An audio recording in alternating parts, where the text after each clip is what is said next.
ऐतिहासिक स्थल राखीगढ़ी। केंद्रीय बजट 2020-21 में हरियाणा राज्य के राखीगढ़ी नामक हड़प्पा स्थल को एक प्रतिष्ठित स्थल के रूप में विकसित करने की घोषणा की गई तथा यहाँ एक राष्ट्रीय संग्रहालय भी स्थापित किया जाएगा। राखीगढ़ी एक आर्यकालीन एवं हड़प्पाकालीन सभ्यता है और यहाँ की गई खुदाई से खुलासा हुआ है कि आर्य भारत के मूल निवासी थे। प्रमुख तथ्य। हरियाणा के हिसार जिले में राखीगढ़ी नामक का एक गांव है जो सिंधु घाटी सभ्यता के 5 बड़े नगर क्षेत्रों में से एक है। विश्व की सबसे पुरानी और सबसे बड़ी सिंधु घाटी सभ्यता राखीगढ़ी की खोज 1963 ईस्वी में कुछ इतिहासकारों ने की थी। तेजी से विकास होने की वजह से ये नगर क्षेत्र अब विलुप्त की कगार पर है।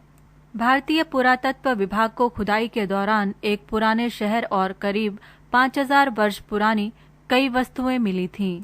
लोगों के आने जाने के लिए रास्ते, जल निकासी की प्रणाली, पानी इकट्ठा करने की बड़ी जगह, तांबा और कई अन्य धातुओं से बनी चीजें मिली थीं।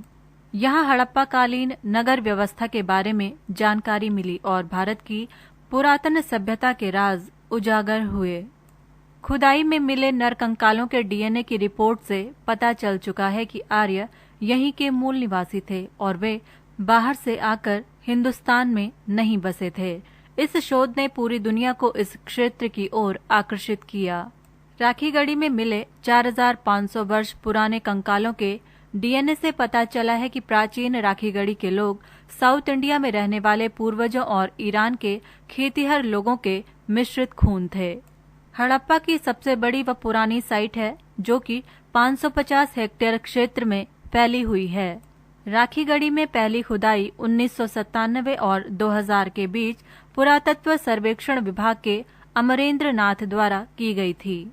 2013 से 16 में पुणे के डेक्कन कॉलेज के वसंत शिंदे ने गांव के एक खेत में कंकालों का पता लगाने के साथ साथ यहां खुदाई भी की।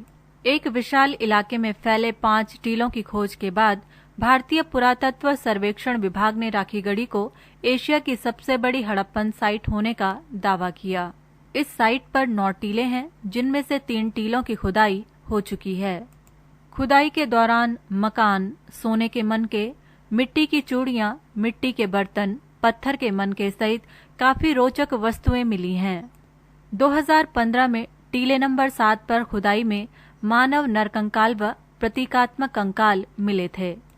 अब तक मोहनजोदड़ो हड़प्पा सभ्यता का सबसे बड़ा स्थल माना जाता रहा है, लेकिन हरियाणा के हिसार जिले के राखीगढ़ी गांव ने उसे दूसरे नंबर पर लाकर खड़ा कर दिया है। इतना ही नहीं, राखीगढ़ी की खोज ऐसे स्थलों के इतिहास को बदलने में भी महत्वपूर्ण भूमिका निभा सकता है। सिंधु घाटी सभ्यता से जुड़े कई सवालों के जवाब राखीगढ़ी से मिल सकते हैं। आदिचनल्लूर, तमिलनाडु। तमिलनाडु के थूथुकुडी जिले में आदिचनल्लूर स्थित है। ये भी एक पुरातात्विक स्थल है। यहाँ भी पुरातत्वविदों द्वारा खोज की गई है। प्रमुख तथ्य। तमिलनाडु के थूथुकुडी जिले में इस खुदाई स्थल पर पाए जाने वाले कलाकृतियों की कार्बन डेटिंग के बाद इसे प्राचीन तमिल सभ्यता के एक हिस्से के रूप में पुरातत्वविदों ने इंगित किया है। खोज में मालूम हुआ है कि ये जगह पांड्यन साम्राज्य से संबंधित है। आदिचनल्लूर में खोजे गए नमूनों की कार्बन डेटिंग से मालूम हुआ है कि ये चीजें 905 ईसा पूर्व और 696 ईसा पूर्व के बीच की हो सकती हैं। वैज्ञानिकों का मानना है कि इस अवधि में यहाँ जीवन संभव था और तमिल सभ्यता के साथ लोग यहाँ रहा करते थे। यहाँ मिले मानव कंकालों की रिसर्च करने पर मालूम हुआ है कि ये 2500 से 2200 ईसा पूर्व के हो सकते हैं। यहाँ से एक शव कलश प्राप्त हुआ था जो महापाषाण काल से कुछ पहले का माना जाता है। यहाँ पर मृतक भांडों में दफनाने का प्रचलन बहुत अधिक था। श्रावस्ती। श्रावस्ती हिमालय की तलहटी में बसे भारत नेपाल सीमा के सीमावर्ती जिले बहराइच से महज 40 किलोमीटर की दूरी पर स्थित है। ये प्राचीन कोसल साम्राज्य की राजधानी हुआ करती थी और बौद्ध धर्म के अनुयायियों के लिए पवित्र स्थान माना जाता है, क्योंकि यहाँ भगवान बुद्ध ने नास्तिकों को सही दिशा दिखाने के लिए कई चमत्कार किए थे। इन चमत्कारों में बुद्ध ने अपने कई रूपों के दर्शन कराए थे। प्रमुख तथ्य। पौराणिक मान्यताओं के मुताबिक इस ऐतिहासिक नगरी का प्राचीनतम इतिहास रामायण और महाभारत काल के महाकाव्यों के अनुसार पहले ये उत्तर कौशल की राजधानी हुआ करती थी। श्रावस्ती बुद्ध काल के 6 महानगरों में से एक महानगर रहा था। अनुश्रुतियों के मुताबिक सूर्यवंशी राजा श्रावस्त के नाम पर इस नगरी का नामकरण कर श्रावस्ती नाम की संज्ञा दी गई। तब से ये इलाका श्रावस्ती के नाम से जाना जाता है। जंगलों के बीच गुफा में रहकर राहगीरों को लूटने के बाद उनकी उंगली काटकर माला पहनने वाले एक दुर्दांत डाकू अंगुलीमाल को राप्ती नदी के किनारे बसे इसी स्थान पर भगवान बुद्ध ने अपनी ईश्वरीय शक्तियों के बल पर नास्तिक से आस्तिक बनाकर अपना अनुयायी बनाया था। ये वही इलाका है जहाँ पर गौतम बुद्ध ने अपने जीवन काल के सबसे ज्यादा बसंत यहाँ बिताए थे। श्रावस्ती के जेतवन इलाके में जगह जगह खंडहर नुमा इमारत के तमाम अवशेष आस्था के केंद्र बने हुए हैं। मध्यम निकाय के 150 सूत्रों में से 65 तथा विनय पिटक के 350 शिक्षा पदों में से 294 यहीं दिए गए थे। इस स्थान पर आज भी वो बोधि वृक्ष है जहाँ बैठकर गौतम बुद्ध अपने अनुयायियों को उपदेश दिया करते थे। इसके साथ साथ अनेक स्तूप और सहेट महेट के भग्नावशेष आज भी यहाँ मौजूद हैं। पृष्ठ संख्या 77। बादामी गुफा मंदिर भारत के कर्नाटक राज्य में बागलकोट जिले में स्थित दर्शनीय स्थल है जो कि भगवान विष्णु को समर्पित है। यहाँ 4 गुफाएं स्थित हैं, जिनमें से 3 हिंदू धर्म से तथा 1 जैन धर्म से संबंधित है।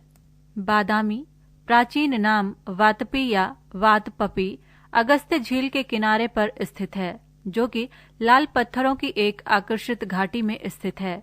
बादामी गुफा की संरचना में चालुक्यों की वास्तुकला को देखा गया है, जो कि बहुत खूबसूरत है और 6ठी शताब्दी की याद दिलाती है। चालुक्य वंश द्वारा यहाँ कई खूबसूरत मंदिर और गुफाओं का निर्माण किया गया है। प्रमुख तथ्य। बादामी गुफा मंदिर का इतिहास 6वीं से 8वीं शताब्दी के दौरान का है। बादामी गुफाओं का निर्माण पल्लव वंश के शासकों द्वारा किया गया था। बादामी पहाड़ियों के मध्य 2 बड़े मंदिर समूह स्थित हैं, एक भूतनाथ और दूसरा मल्लिकार्जुन समूह। मंदिरों का मल्लिकार्जुन समूह यहाँ की झील के उत्तर पूर्वी दिशा में स्थित है। इस मंदिर का निर्माण चालुक्य के शासनकाल के दौरान 11वीं शताब्दी में करवाया गया था। अगस्त्य झील की तरफ मुंह करके खड़े 2 मंदिर भूतनाथ मंदिर समूह कहे जाते हैं। ये बादामी की आकर्षक संरचनाओं में गिने जाते हैं।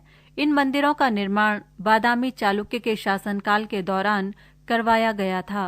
ये मंदिर भगवान शिव के अवतार भूतनाथ को समर्पित हैं।